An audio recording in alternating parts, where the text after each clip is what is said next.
Hello, beautiful soul family. Rebecca here, your vibe mentor, bringing you another video on how to raise your vibration so you can live your best life.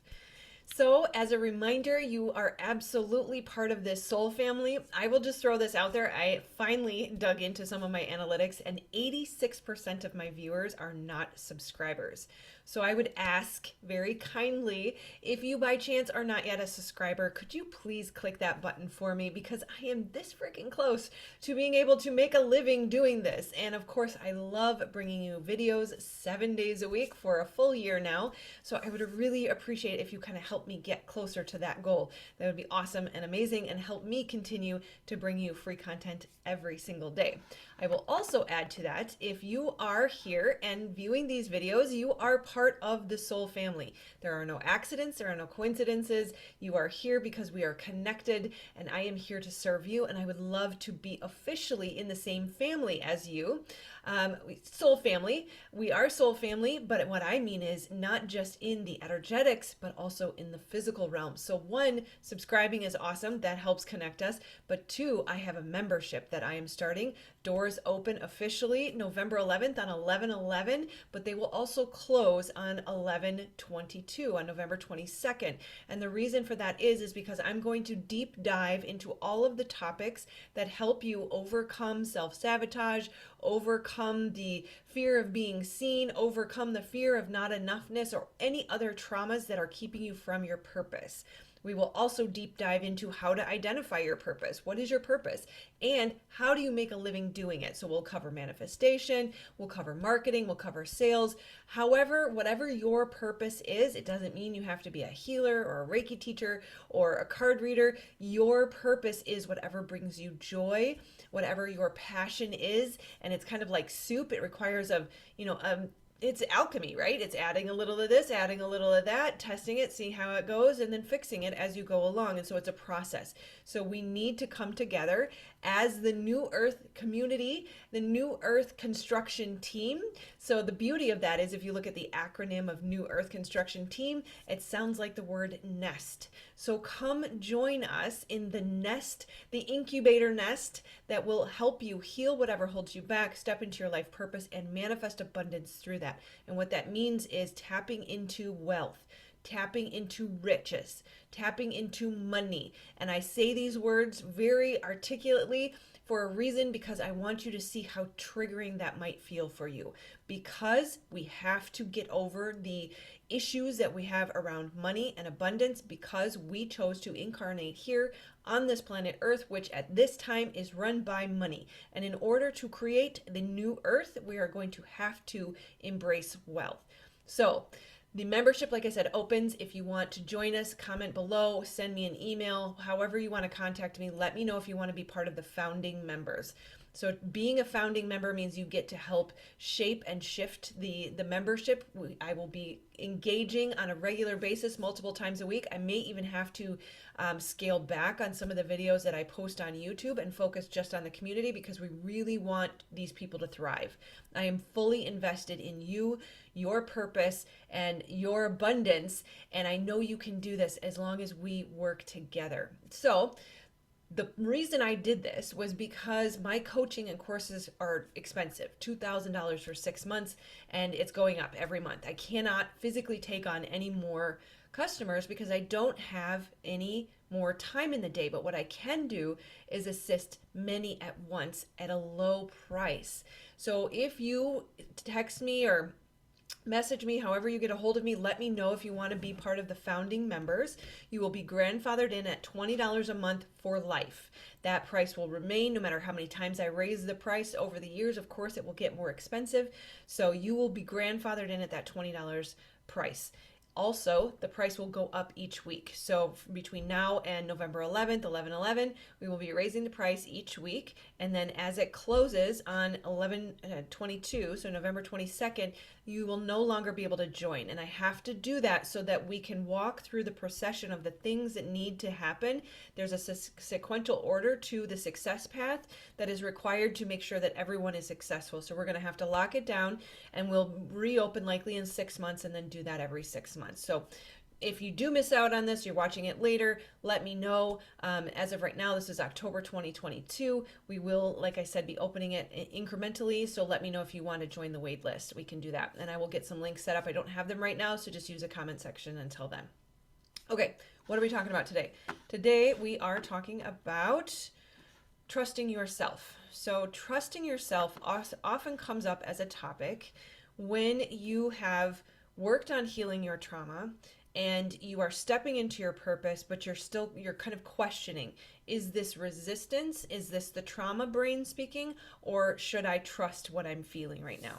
So just a little bit of background here without, beating the dead horse that I speak about all the time, which is complex trauma. We do want to beat that dead horse. So if you felt unsafe, unseen, unheard, uncared for, or unloved for an extended period of time, you have something called complex trauma. The way that shows up is feeling like you are not enough, you can never do the right thing, the world is unsafe, self-sabotage, overwhelm, overgiving, self-sacrificing, self-abandonment, just general lack mentality, which is why the path to success, the path to abundance is healing your trauma and finding your purpose, because that is the biggest block. So I've been coaching for over a year now. As far as healing complex trauma, my business has existed for about 7 years now. And this is a common theme that I see in every client. If there's abundance blocks, it's directly connected to not having identified your purpose and the belief that you are not enough or the world is not enough somehow. So how do we heal complex trauma? We use something called brain spotting. Healing trauma requires somatic work. There are 2 therapies out there. One is brain spotting and the other is EMDR. They both use a pointer to access the trauma through the optical nerve and then work with the body to heal that. So I'm a brain spotting facilitator.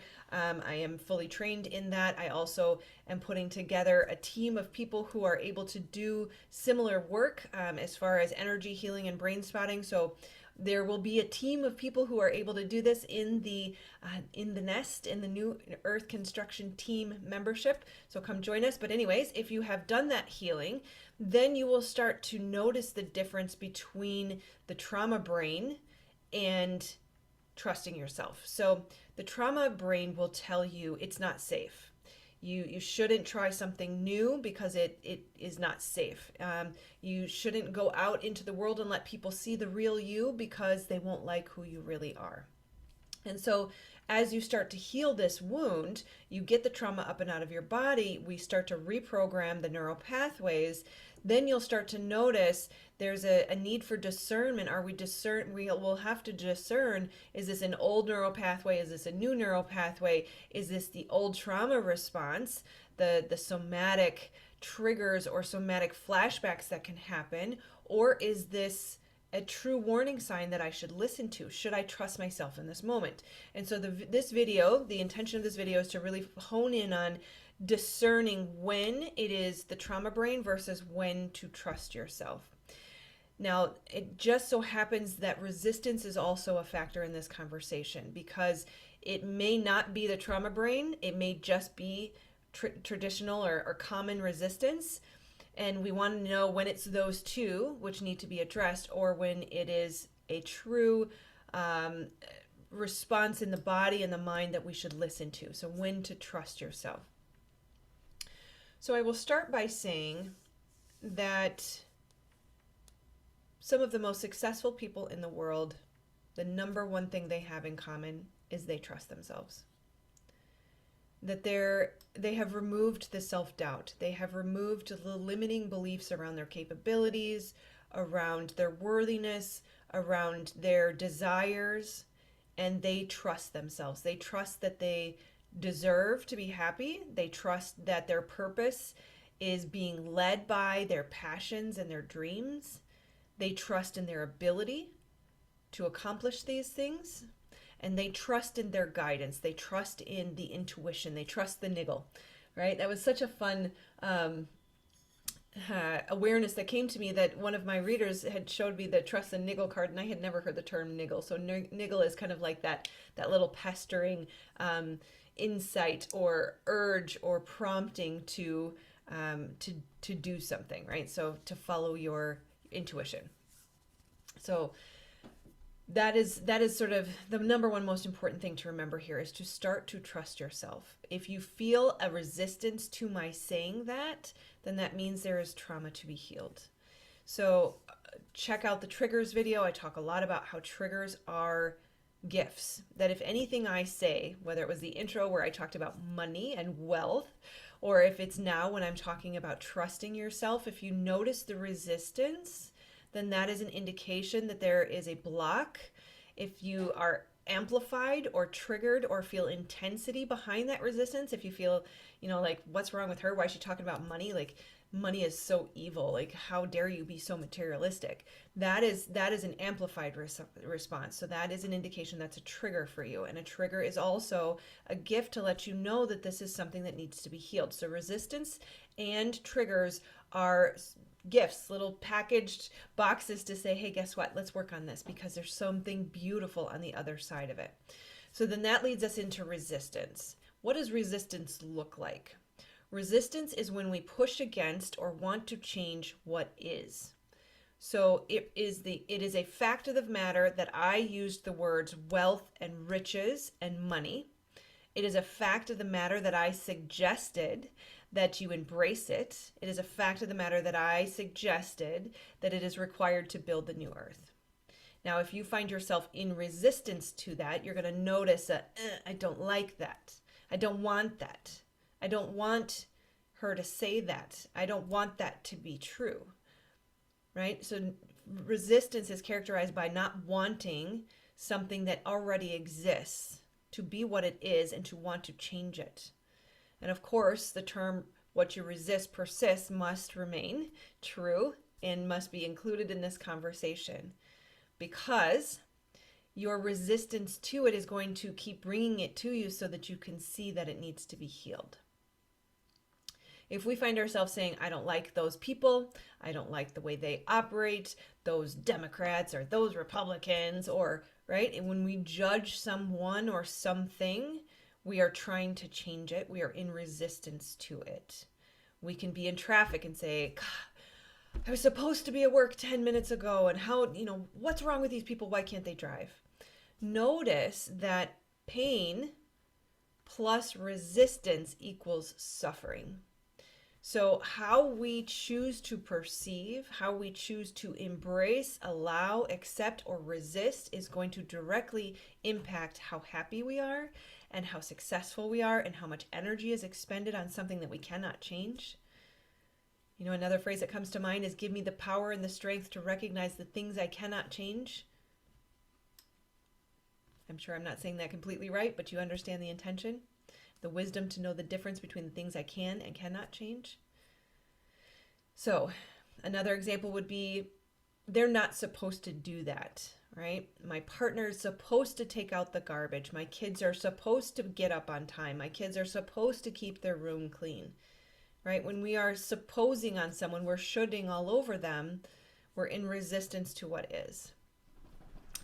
It is a suggestion that there's something wrong out there and I know better and it's supposed to be that way. And therefore, I am choosing to make myself feel uncomfortable and upset and exert unnecessary energy because I have determined how it's supposed to be. Okay, that's how I would characterize resistance. So notice, one, I have heard it said and I feel it resonate as truth in my body, that the number one most important thing we have to do to move into 5D is put down resistance. We waste so much energy on resisting life instead of trusting the plan and surrendering to the divine. Resistance is masculine. Surrender and allowing is feminine, is magnetic, is attraction, is manifestation. Okay? Again, there's another video on that topic. So, trauma brain sounds different from resistance, and it can sound something like this. Here's some examples. There's something wrong with me. I'm not good enough. I can never do anything right. People are not safe.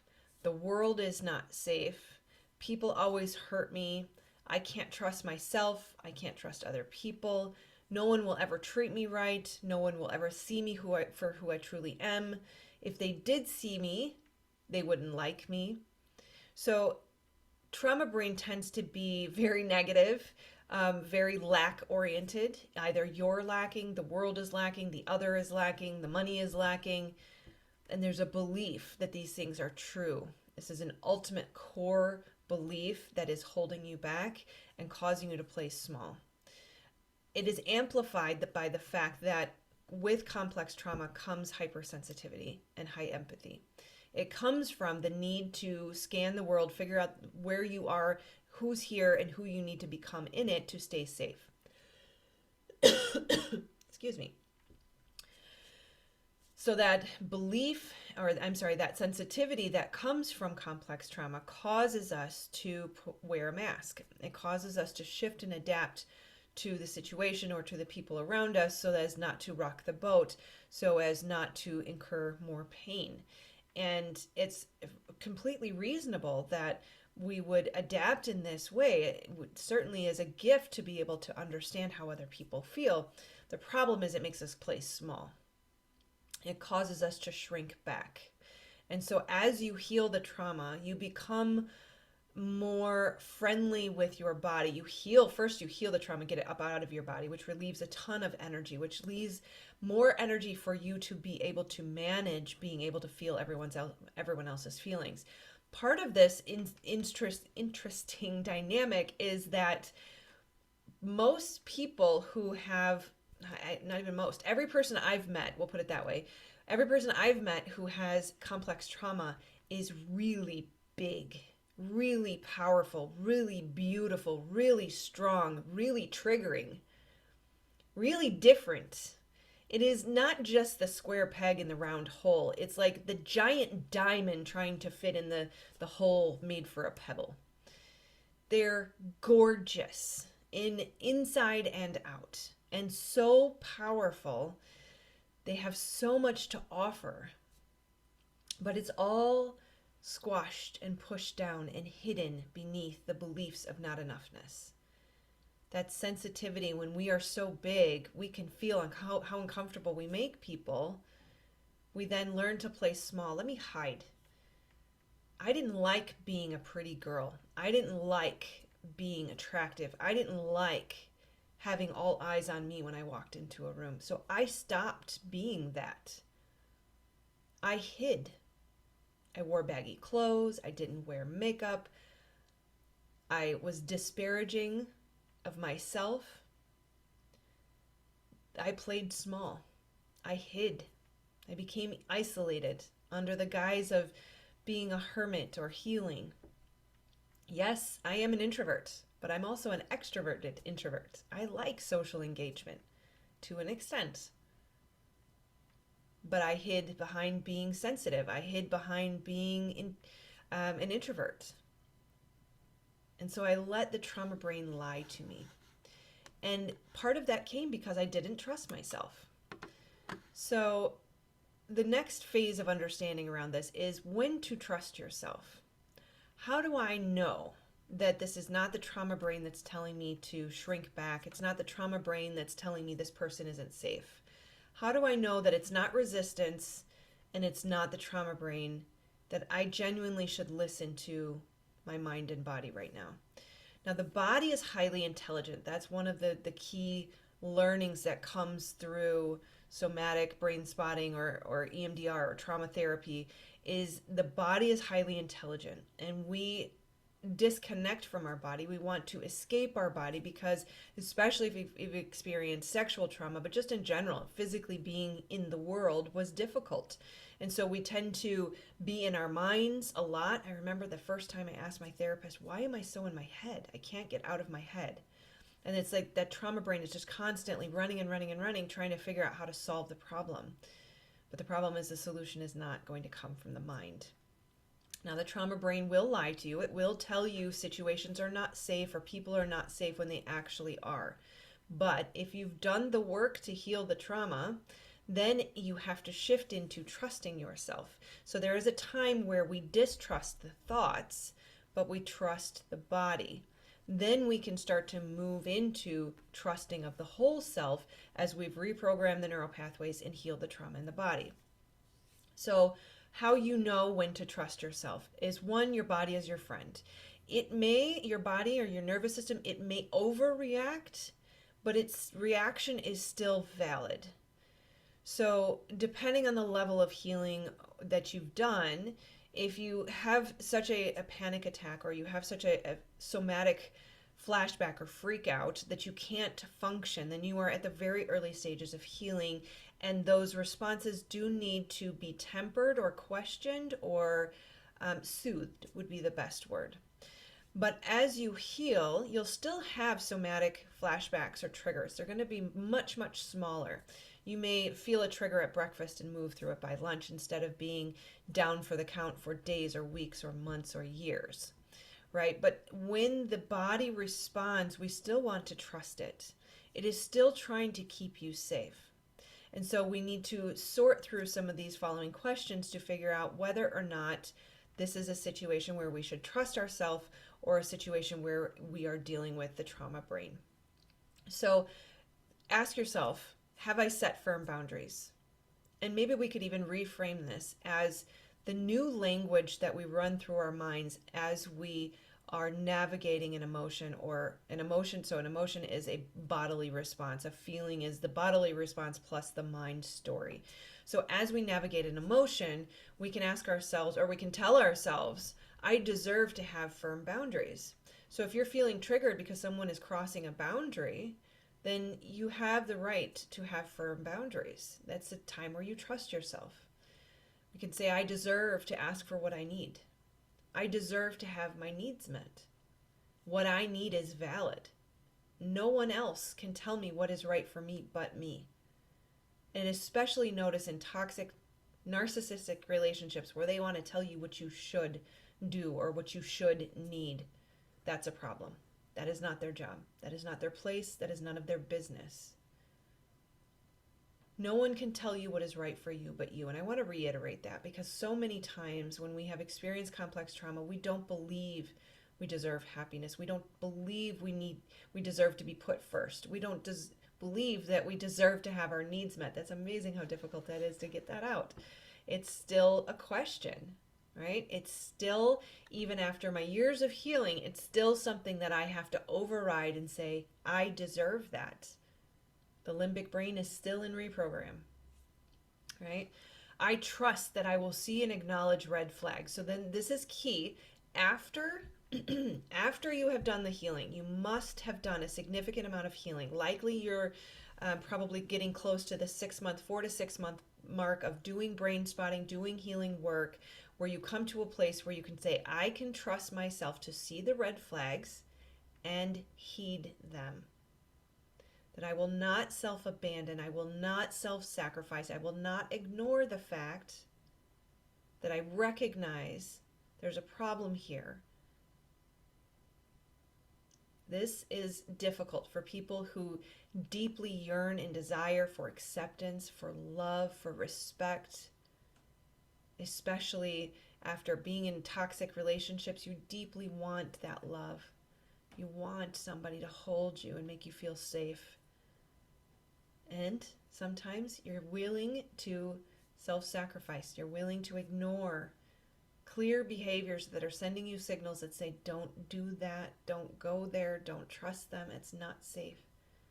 This is where you have to trust yourself. You cannot doubt that this is the trauma brain. This is clearly an issue. If there are 3 or more red flags, you must walk away. And so when you trust yourself, when you've done the healing, you can trust yourself to say, I will heed the red flags, right? We can tell ourselves, people can't hurt me unless I let them. And this is a perfect tie into what I was just saying, is if you got in a toxic relationship, likely you can look back to the beginning and see there were red flags. You ignored the messages that were telling you this is not safe. But you won't do that anymore, which means people can't hurt you. When we have safe boundaries, when we show up for ourselves, when we love ourselves and we trust ourselves, we protect ourselves. People can't hurt us. You are the ultimate authority of who gets to be in your life. It is a privilege and an honor to be in your presence and in your energy. Guard that. Protect that like it's gold, because it is. You are a precious being. And anybody who treats you any other way does not deserve to be in your environment. And they can't hurt you. There may be one situation where they show you their true colors. They inch just far enough in to show you this is not going to go well. And then you say, thank you, no thank you. I acknowledge the red flag. It's disappointing, but I'm okay. And you walk away. So trust yourself. Now that you are healed, if you've done the healing work, you will know I am strong enough to put up boundaries, to enforce them, and to walk away when they are violated. Okay? I trust myself. I show up for myself. I love myself. I honor my needs. I uphold my boundaries, and therefore, I am safe. So if you've done the healing work and you're questioning, should I trust myself? These last few things, 6 things that I just said, are important to keep repeating to yourself. Make this your mantra. Make this the go-to script that plays in the back of your mind all the time. It says, I trust myself. I show up for myself. I love myself. I honor my needs. I uphold my boundaries. I am safe. I am okay. We'll make that 7. I am okay. I am safe. And just keep repeating that. And get it into your body at a core cellular level so you believe it and you live it. Okay. I love you guys. I sure hope that this is not as long as my timer says it is. I don't think it is. But yes, again, if you have not yet subscribed, please do so. Help me get to that monetization number. That would be awesome and amazing. You can click this button to subscribe. Otherwise, this video is chosen based on your preferences, so you might want to check it out. All right, take care, my friends. Namaste.